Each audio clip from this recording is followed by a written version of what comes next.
절대 아침에 시금치를 이렇게 드시지 마세요. 신장에 돌이 생깁니다. 서울대학교 병원 비뇨의학과 연구팀이 10년간 추적 조사한 결과입니다. 이유가 뭘까요?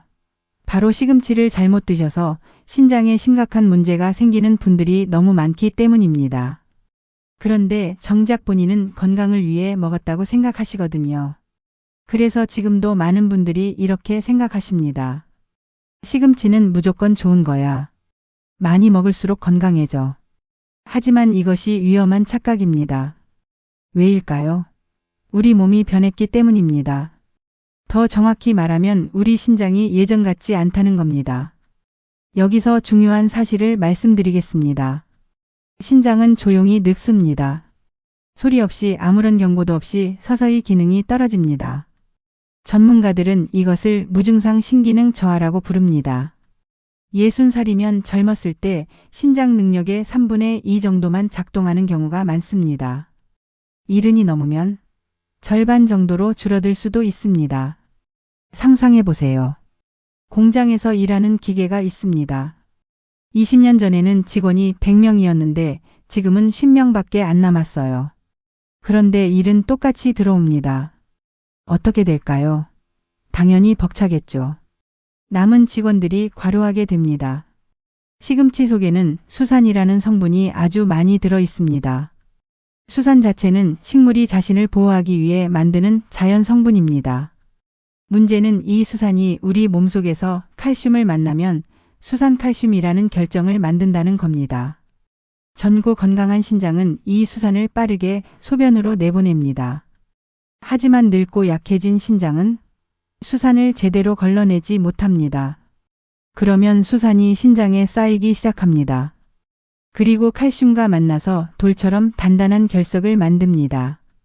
신장 결석이 작을 때는 증상이 없습니다. 하지만 점점 커지면서 소변이 나가는 길을 막기 시작합니다. 그러면 어떻게 될까요? 갑자기 옆구리에 칼로 찌르는 듯한 극심한 통증이 옵니다.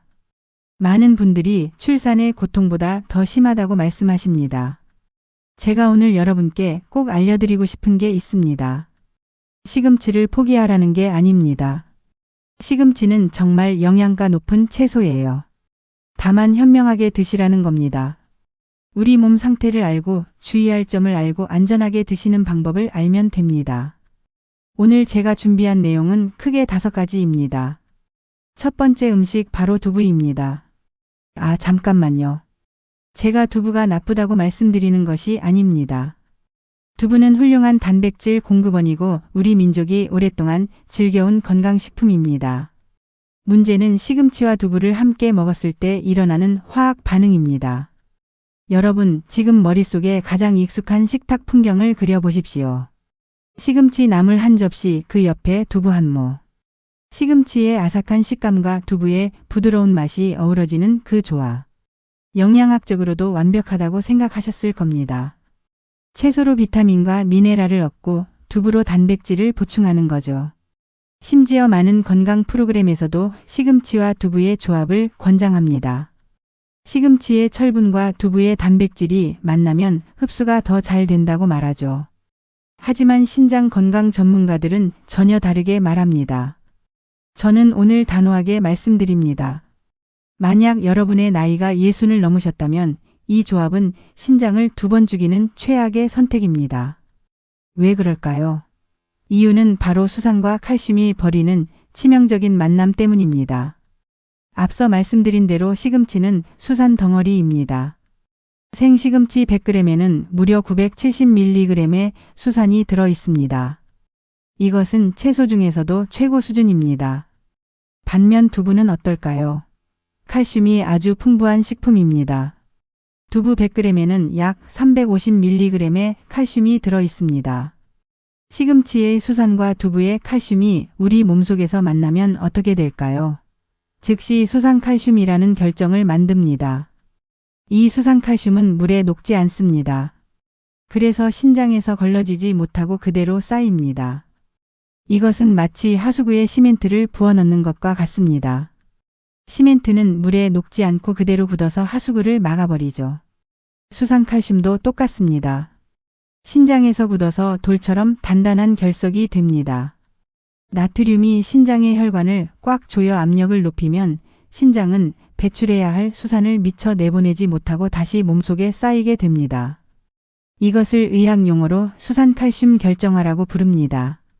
쉽게 말해 수산과 칼슘이 만나서 돌을 만드는 겁니다. 결국 시금치의 수산은 나갈 곳을 잃고 신장 속에 독처럼 쌓여 결석을 만들게 됩니다. 실제로 제가 만난 한 분은 아침마다 시금치 나물 한 접시와 두부 반 모를 드셨습니다. 건강한 아침 식사라고 생각하셨대요. 철분도 보충하고 단백질도 먹는다고요. 그런데 6개월 뒤 갑자기 옆구리에 극심한 통증이 왔습니다.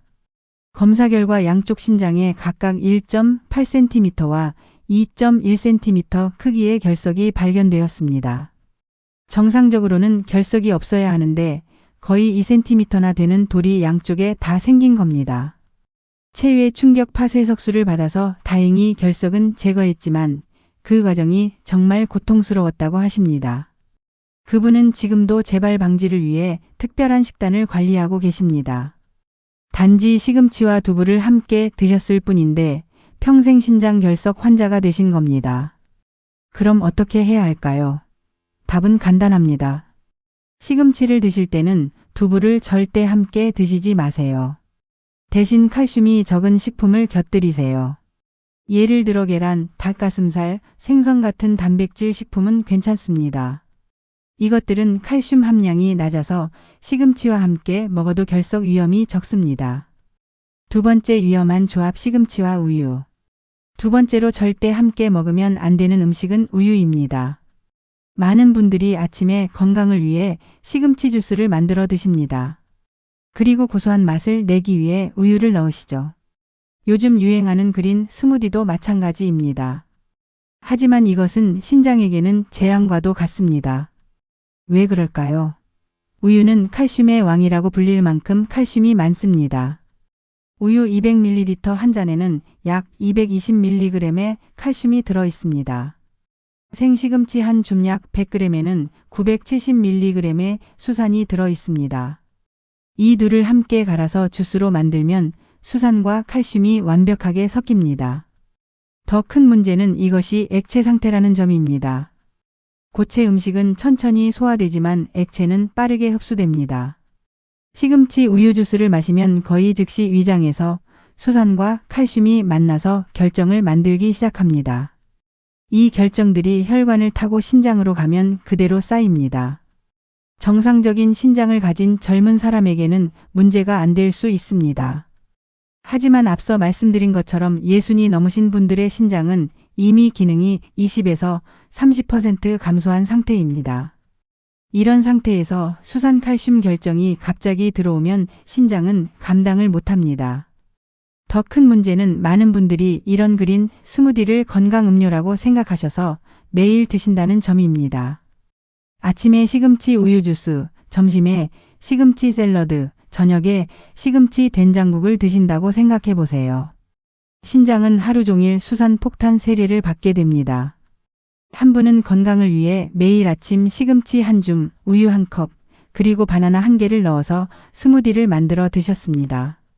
유명한 건강 유튜버가 추천하는 레시피였대요. 그렇게 4개월을 드셨는데 어느 날 갑자기 소변에 피가 석여 나오고 옆구리 통증이 시작됐습니다. 응급실로 오셔서 검사를 해보니 오른쪽 신장에 1.5cm 결석이, 왼쪽 신장에는 여러 개의 작은 결석들이 발견되었습니다. 특히 오른쪽 결석이 요관으로 내려가다가 막혀서 소변에 피가 섞인 거였습니다.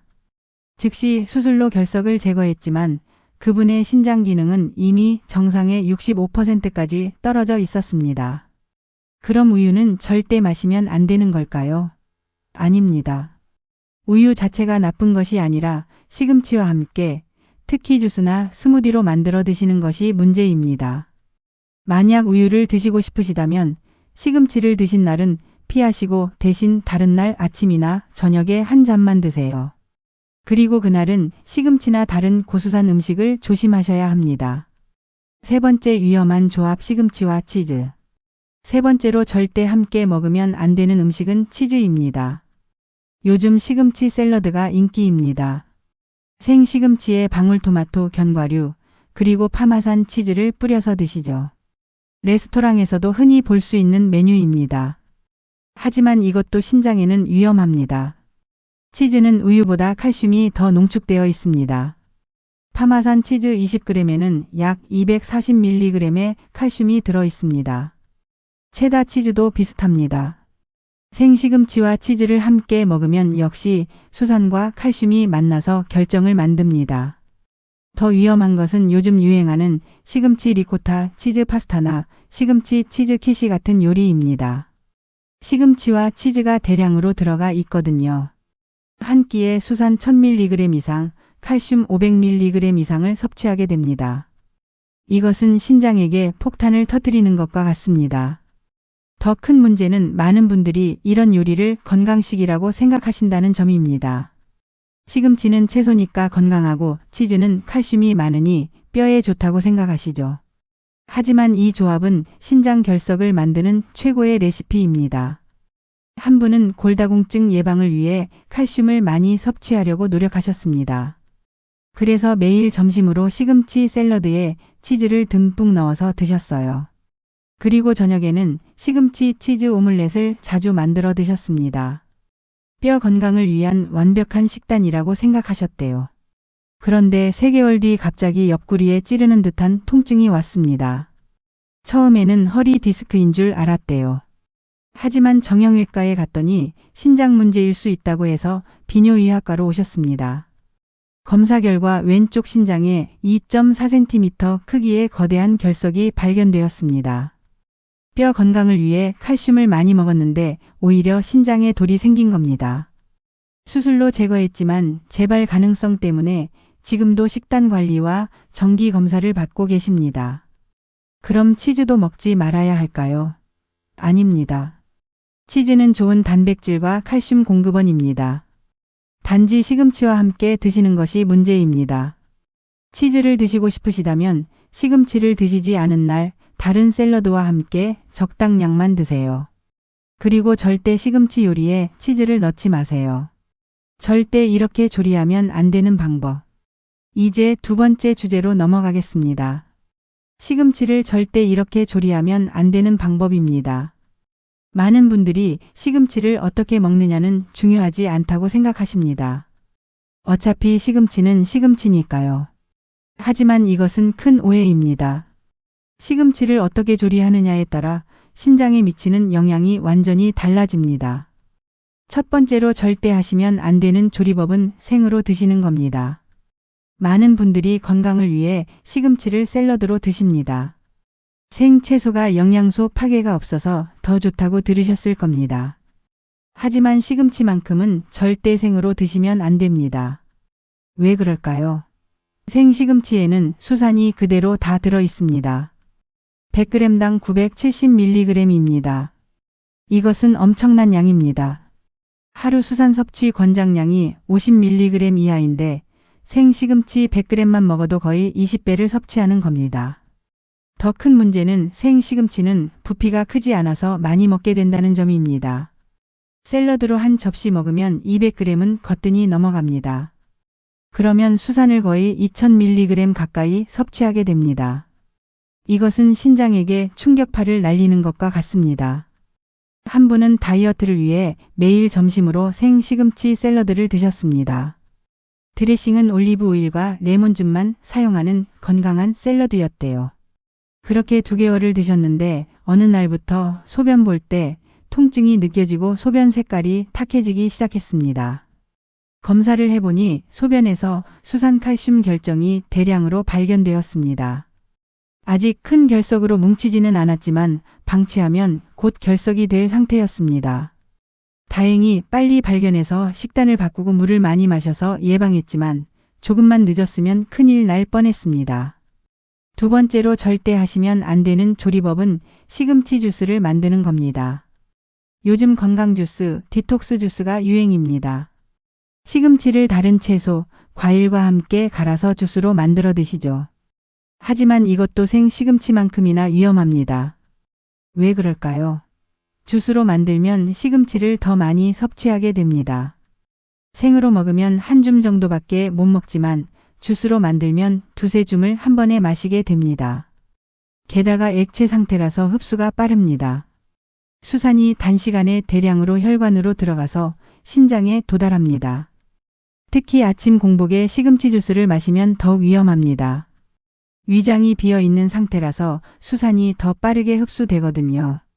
이것은 신장에게 갑작스런 공격을 가하는 것과 같습니다. 그럼 시금치를 어떻게 조리해야 할까요? 가장 안전한 방법은 데쳐서 드시는 겁니다. 시금치를 깨끗이 씻어서 끓는 물에 1분 정도 데칩니다. 그러면 시금치 속의 수산 대부분이 물에 녹아 나옵니다. 연구에 따르면 시금치를 데치면 수산 함량이 50에서 80%까지 감소합니다.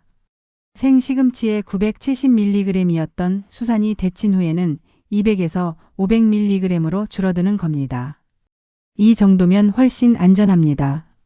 그 다음 중요한 것은 데친 물을 반드시 버리는 겁니다. 그 물에는 시금치에서 녹아 나온 수산이 가득 들어 있습니다.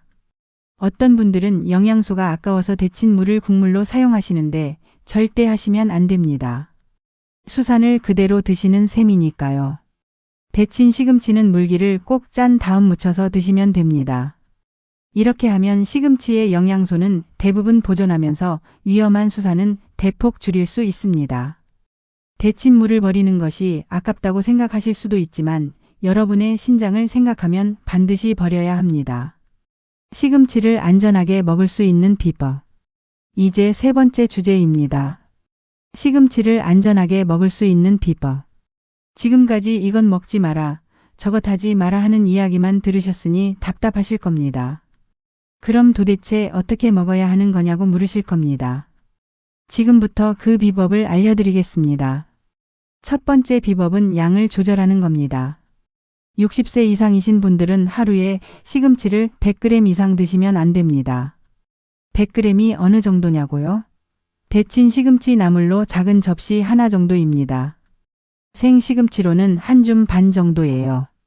많은 분들이 시금치가 몸에 좋다고 해서 한 접시 가득 드시는데 이것은 정말 위험합니다. 특히 아침 공복 상태에서 시금치를 많이 드시면 수산이 급격하게 흡수되어 더욱 위험합니다. 두 번째 비법은 주기를 조절하는 겁니다. 매일 시금치를 드시지 마세요. 일주일에 2-3일 정도만 드시고 연속으로 드시지도 마세요. 오늘 시금치를 드셨으면 내일은 다른 채소를 드세요. 이렇게 하면 신장이 수산을 처리할 시간이 생깁니다. 세 번째 비법은 물을 충분히 마시는 겁니다. 시금치를 드시는 날은 평소보다 물을 더 많이 마시세요. 하루 최소 2리터 이상입니다. 물은 신장이 수산을 빠르게 배출하는 데 필수적입니다. 수산이 신장에 쌓이기 전에 소변으로 내보내야 하거든요. 특히 시금치를 드신 후 2-3시간 동안은 의식적으로 물을 자주 마시세요. 이 시간이 수산이 가장 많이 흡수되는 시기입니다. 물을 마시면 수산이 농축되지 않고 희석된 상태로 신장을 통과합니다. 네 번째 비법은 칼슘은 따로 시간을 두고 드시는 겁니다. 칼슘이 나쁜 게 아닙니다. 우리 몸에 꼭 필요한 영양소예요. 문제는 시금치와 동시에 먹을 때 생깁니다. 그러니까 칼슘 식품은 시금치 식사와 최소 3-4시간 간격을 두고 드세요. 예를 들어 아침에 시금치 나물을 드셨다면 점심이나 저녁에 우유나 치즈를 드세요. 이렇게 하면 수산과 칼슘이 만나는 것을 어느 정도 피할 수 있습니다. 다섯 번째 비법은 다른 고수산 음식을 함께 피하는 겁니다. 시금치만 수산이 많은 게 아닙니다. 비트, 대왕, 스위스 차드, 초콜릿, 땅콩, 고구마도 수산이 많습니다. 시금치를 드시는 날은 이런 음식들을 피하세요. 대신 오이, 배추, 양배추, 당근 같은 저수산 채소를 드세요. 여섯 번째 비법은 비타민C를 과다 섭취하지 않는 겁니다. 비타민C는 우리 몸에서 수산으로 전환될 수 있습니다. 특히 보충제로 하루 1000mg 이상 복용하시는 분들은 주의하세요. 시금치를 드시는 날은 비타민 C 보충제를 피하시고 대신 음식으로만 섭취하세요. 일곱 번째 비법은 정기적으로 검사를 받는 겁니다. 60세가 넘으시면 적어도 1년에 한 번은 소변 검사를 받으셔서 수산 수치를 확인하세요. 그리고 초음파 검사로 신장에 결석이 생기고 있지 않은지 확인하세요. 조기에 발견하면 식단 조절만으로도 충분히 예방할 수 있습니다. 신장 결석이 생기는 위험 신호. 이제 네 번째 주제입니다. 신장 결석이 생기고 있다는 위험 신호를 알아채는 방법. 신장 결석은 침묵의 병이라고 불립니다. 왜냐하면 결석이 작을 때는 아무런 증상이 없기 때문입니다. 그래서 많은 분들이 증상을 느낄 때쯤이면 이미 결석이 상당히 커져 있습니다. 하지만 주의 깊게 관찰하면 신장 결석이 생기고 있다는 미세한 신호들을 알아챌 수 있습니다. 첫 번째 신호는 소변 색깔의 변화입니다. 소변이 평소보다 진하거나 탁해 보이면 주의하세요. 특히 충분히 물을 마셨는데도 소변이 진한 노란색이거나 약간 뿌옇다면 신장에 문제가 생기고 있다는 신호일 수 있습니다. 수산칼슘 결정이 소변에 섞여 나오면 소변이 탁해 보입니다. 두 번째 신호는 소변 볼 때의 불편함입니다. 소변을 볼 때 따끔거리거나 타는 듯한 느낌이 든다면 작은 결석이나 결정이 요로를 자극하고 있다는 신호입니다. 또한 소변 줄기가 약해지거나 끊어지는 느낌이 든다면 결석이 요로를 부분적으로 막고 있을 수 있습니다. 세 번째 신호는 소변 횟수의 변화입니다. 갑자기 화장실을 자주 가게 되거나 반대로 소변이 잘 안 나온다면 주의해야 합니다.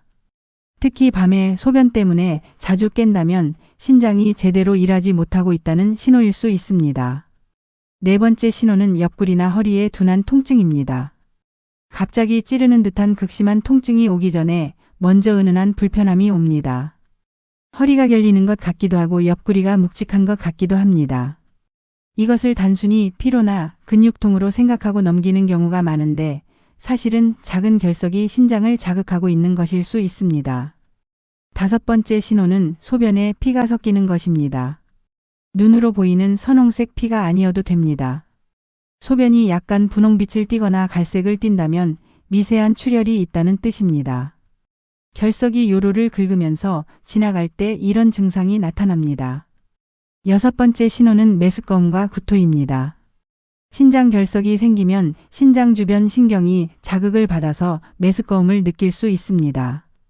특히 음식을 먹은 것과 상관없이 메스꺼움이 계속된다면 신장 문제일 가능성이 있습니다. 일곱 번째 신호는 발열과 오한입니다. 결석이 있는 상태에서 세균 감염이 되면 열이 나고 온몸이 떨립니다. 이것은 매우 위험한 상황입니다. 즉시 병원에 가셔야 합니다. 여덟 번째 신호는 소변 냄새의 변화입니다. 평소와 다르게 소변에서 이상한 냄새가 난다면 주의하세요. 특히 암모니아 냄새가 강하게 난다면 감염이나 신장 문제의 신호일 수 있습니다.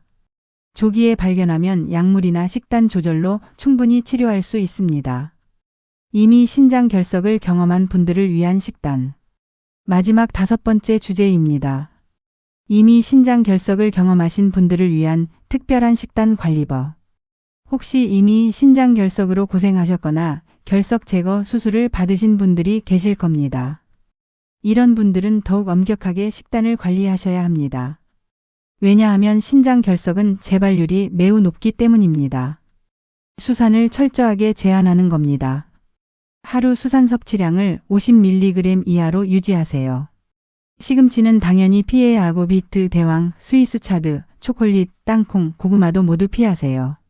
대신 저수산 채소를 드세요.